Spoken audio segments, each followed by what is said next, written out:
her idea of where the character was different than where my idea of the character was, and so she fired me. Ever wondered how it feels when a movie star gets fired after filming has already started? It's not just drama, it's chaos, contracts, and careers changing overnight. From quiet firings to explosive exits, some of Hollywood's biggest names were replaced mid-shoot, and the stories behind those decisions are wilder than the movies themselves. Let's rewind to the moments that proved even the brightest stars can get cut from the frame. Harvey Keitel, Apocalypse Now, 1979. I was disappointed, and I was hurt on some level, yes. Few actors start a film as the lead, shoot for 3 full weeks, and then disappear without a trace. But Harvey Keitel did just that on Apocalypse Now. Originally cast by Francis Ford Coppola as Captain Willard, Keitel seemed perfect on paper, tough, intense, with that brooding energy audiences loved. But once filming began in the Philippines, the director realized something was off. Coppola said Keitel was too reactive, more of a watcher than a participant in the madness. Keitel, a former Marine, constantly challenged Coppola's interpretation of military behavior, correcting him on everything from uniforms to tactics. That might sound helpful, but on a chaotic, heat-soaked set, already teetering on the edge, it was gasoline on fire. 3 weeks later, Coppola made the call literally. Keitel was out. His replacement, Martin Sheen, who took the role to unforgettable heights, even suffering a real on-set breakdown that gave the film its haunting realism. Ironically, Keitel's firing became part of Hollywood legend, showing how even the right actor can be wrong for the vision. And Apocalypse Now? It went on to become one of cinema's greatest war epics, a masterpiece born out of madness, and one man's uncomfortable goodbye. Julianne Moore, Can You Ever Forgive Me? 2018. I didn't leave that movie. I was fired. Were you? Yeah, Nicole fired me. Julianne Moore is one of Hollywood's most respected actresses. So when news broke that she'd been fired from Can You Ever Forgive Me?, jaws dropped across the industry. Moore was originally cast as Lee Israel, a grumpy New York writer turned literary forger, a role dripping with irony and grit. She prepared for months, even designing prosthetics to physically resemble the real-life author. But as shooting neared, the creative chemistry began to unravel. Director Nicole Holofcener reportedly disliked Moore's approach, saying her performance felt too polished, too movie star. Moore later revealed, "I didn't leave, I was fired." That kind of honesty is rare in Hollywood. When Melissa McCarthy stepped into the role, everything clicked. Her rough-edged vulnerability earned her an Academy Award nomination and turned the film into a critical triumph. It's one of those rare Hollywood stories where everyone wins, kind of. Moore lost the job but kept her dignity. McCarthy gained an Oscar nod, and Holofcener proved her instincts were razor-sharp.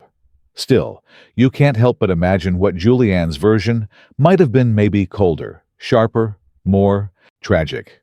Sometimes, losing a role doesn't mean losing the legacy. It just means the movie took a different turn down the same New York street. Jean-Claude Van Damme, Predator, 1987. Before the monster became a movie icon, the original Predator was almost an entirely different film, and Jean-Claude Van Damme was inside the alien suit. That's right, the future action star was cast as the Predator itself. The problem? He hated it. Van Damme reportedly thought he'd be playing a sleek, martial arts-style hunter. Instead, he found himself sweating in a rubber costume, forced to move awkwardly in Central American jungles. He couldn't show his face, couldn't talk, and, worst of all, he looked tiny next to Arnold Schwarzenegger. After only 2 days, Van Damme's frustration hit a breaking point. He clashed with the effects team, had a heated outburst, and stormed off. Producers didn't chase him. In fact, they quickly realized the alien design wasn't working anyway. It looked more like a tall grasshopper than a terrifying creature. They fired Van Damme, scrapped the costume, and brought in Kevin Peter Hall, a 7-foot actor whose physical presence redefined the role. Van Damme went on to build his career elsewhere, but Predator became one of the most influential action films ever made.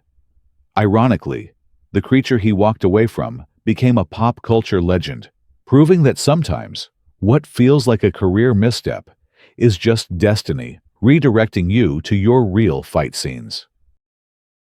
Kevin Spacey, All the Money in the World, 2017. Few actors have ever been erased from a film as quickly and completely as Kevin Spacey.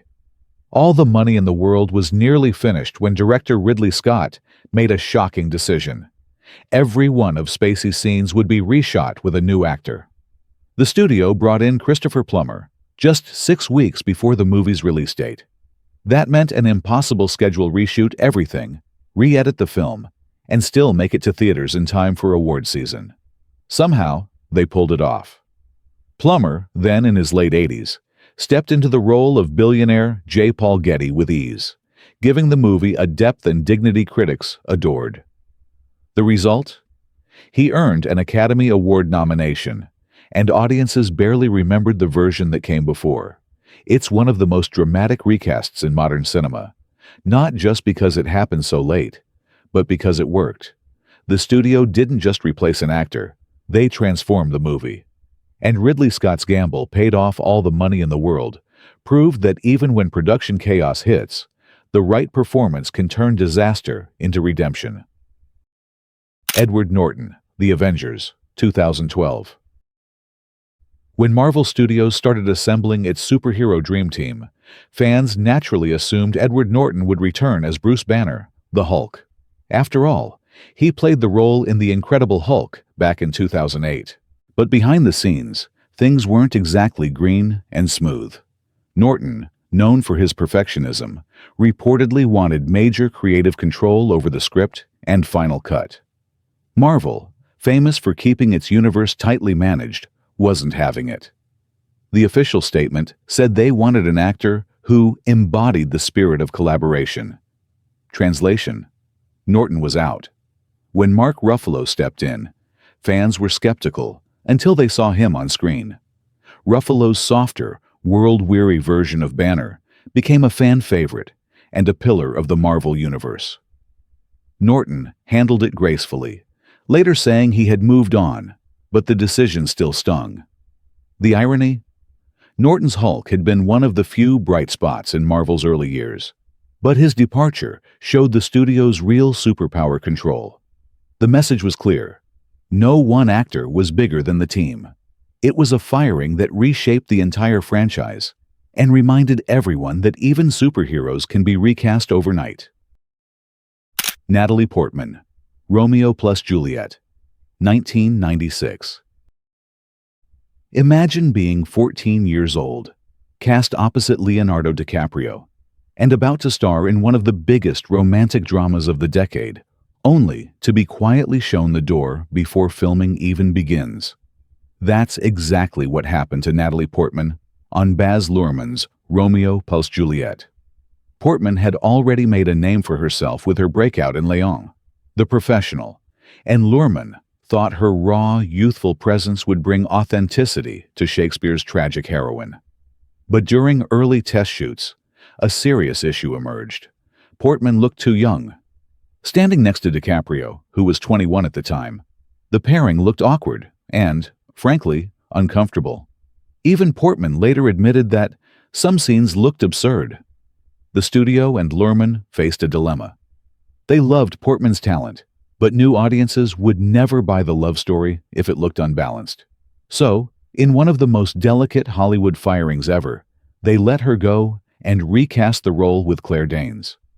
The chemistry between Danes and DiCaprio was immediate and electric, defining a generation of angsty teenagers and MTV-style Shakespeare fans.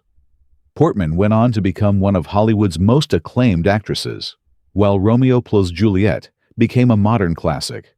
Sometimes, the roles you lose are the ones that set you up for something greater. And in Portman's case, it was the difference between being a teen sensation and becoming an Oscar-winning powerhouse.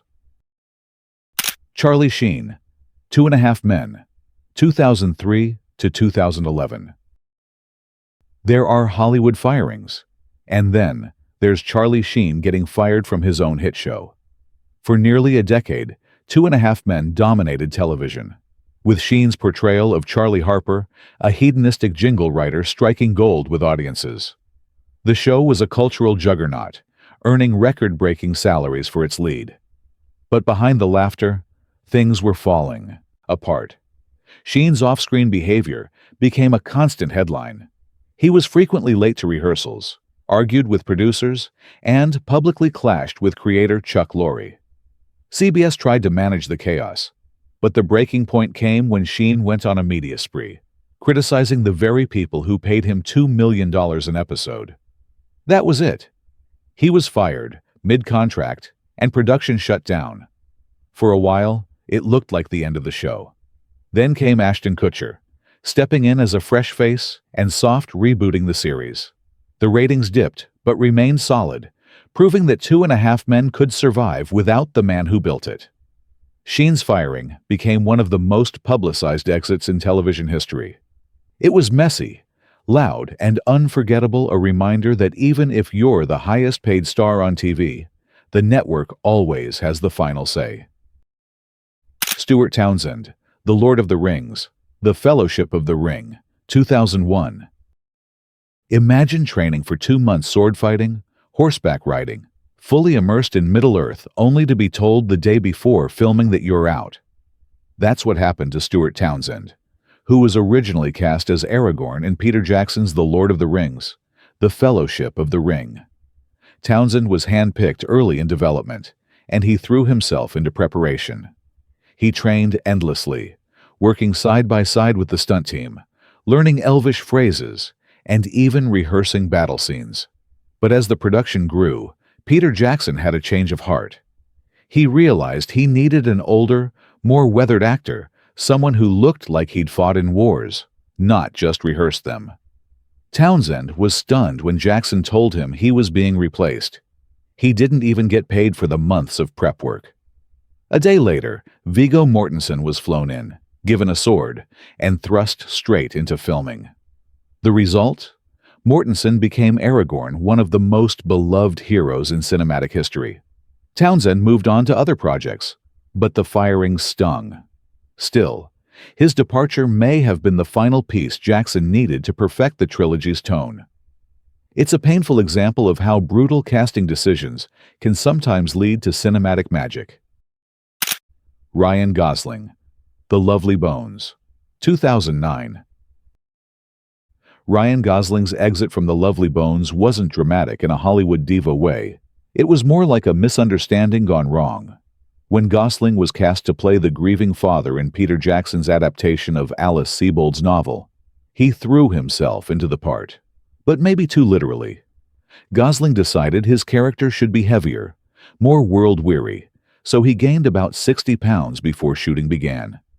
He showed up to set with a full beard and a totally different look than what Jackson had envisioned. The director was stunned. He'd imagined a lean, pale man hollowed by grief, not a burly dad built like a lumberjack. They tried to make it work, but the disconnect was too wide. Gosling later admitted, "I just showed up fat and didn't understand what I was doing wrong." The studio replaced him with Mark Wahlberg just days before filming began. The film received mixed reviews, but Gosling's firing became one of those legendary Hollywood what-ifs. It also cemented his reputation as one of the most method, unpredictable actors of his generation. The lesson? Even the most dedicated preparation can backfire if it's not aligned with the director's vision. Sylvester Stallone, Beverly Hills Cop, 1984. Before Eddie Murphy's wisecracking Axel Foley became one of cinema's most beloved detectives, Beverly Hills Cop was supposed to star Sylvester Stallone. Sounds wild, right?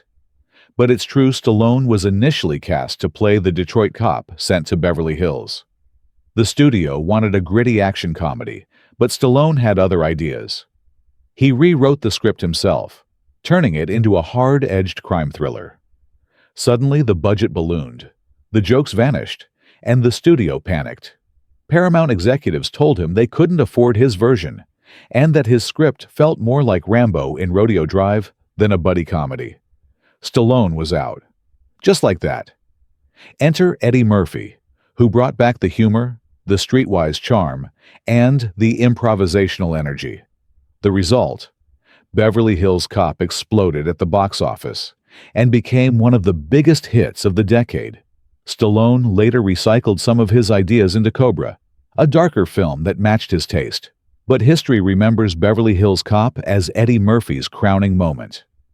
Sometimes, being fired just means the movie found the actor it was truly meant for. And in this case, audiences got the better deal. Robert Downey Jr. Gravity, 2013. At first glance, Robert Downey Jr. seemed like a dream choice for Gravity. He was fresh off the global success of Iron Man, oozing charisma and wit. Director Alfonso Cuarón signed him to co-star with Sandra Bullock in what was meant to be a quiet, emotionally driven sci-fi film. But once production began, it became clear that Downey's spontaneous acting style didn't mesh with the movie's highly technical setup. Cuarón's filming process was precise and mathematical. Every camera move, every breath, every pause was choreographed because the visual effects depended on split-second timing. Downey, on the other hand, was famous for improvising and going off script. That worked in Iron Man, but not in a zero-gravity chamber. After several frustrating sessions, Cuarón admitted the obvious. The film's technology and Downey's instincts were incompatible. Downey was let go, and George Clooney replaced him. Clooney brought a calmer, steadier energy that fit the film's rhythm perfectly. The final product went on to win 7 Academy Awards and was hailed as a technical masterpiece. For Downey, though, it wasn't a loss. He later joked that he was better suited for movies where people talk too much and float less. Gravity proved that even the most talented actors sometimes collide with projects that simply don't orbit their strengths. Christian Bale, American Psycho, 2000. This one's a roller coaster. Christian Bale was first cast in American Psycho when few people even knew his name. He was hungry, focused, and ready to dive into the unsettling role of Patrick Bateman, a wealthy Wall Street executive with a dangerously shallow side. Director Mary Herron believed Bale was perfect. But then, Hollywood's biggest heartthrob, Leonardo DiCaprio, showed interest, and the studio immediately dumped Bale in favor of the box office giant. The news devastated Bale, who had already been training and rehearsing for months. But here's where the story takes a sharp twist. DiCaprio eventually backed out after advice from his management, who feared the role would harm his clean-cut image. Suddenly, the studio was scrambling. With DiCaprio gone, they went crawling back to Bale. Both Bale and Herron returned, and the result became a cult classic. Bale's unsettling mix of charm and emptiness made American Psycho unforgettable, launching his career into the stratosphere. In hindsight, the firing turned out to be a strange blessing, a moment that tested his resolve and proved his commitment. It's the kind of Hollywood redemption story that starts with heartbreak and ends with a career-defining performance. Megan Fox, Transformers, Dark of the Moon, 2011. When Transformers exploded into theaters, Megan Fox became an overnight superstar. Her on-screen chemistry with Shia LaBeouf and her effortless cool made her the face of the franchise. But by the time Dark of the Moon went into production, that partnership had gone up in smoke. Fox, frustrated by director Michael Bay's intense and demanding style, made comments in interviews comparing him to a control-obsessed boss. Her remarks didn't sit well with the studio, especially since Steven Spielberg was the film's executive producer. The response was swift and final. Fox was fired before cameras rolled. In came model Rosie Huntington-Whiteley, and the series moved on without a beat. The firing was one of the most publicized in blockbuster history. Fox later said she regretted how she expressed herself, but she also stood by her belief that young actresses deserved respect on set. Despite the controversy, both careers survived. Bay went on to direct more massive action spectacles, and Fox reinvented herself with roles in smaller films and television. The whole saga became a lesson in how easily creative tension can turn into a career detour, and how quickly Hollywood replaces even its brightest stars. Eric Stoltz, Back to the Future, 1985. It's one of the most famous what-ifs in movie history. For 5 whole weeks, Eric Stoltz was Marty McFly in Back to the Future. The cast, the sets, the stunts all in motion. But something wasn't clicking.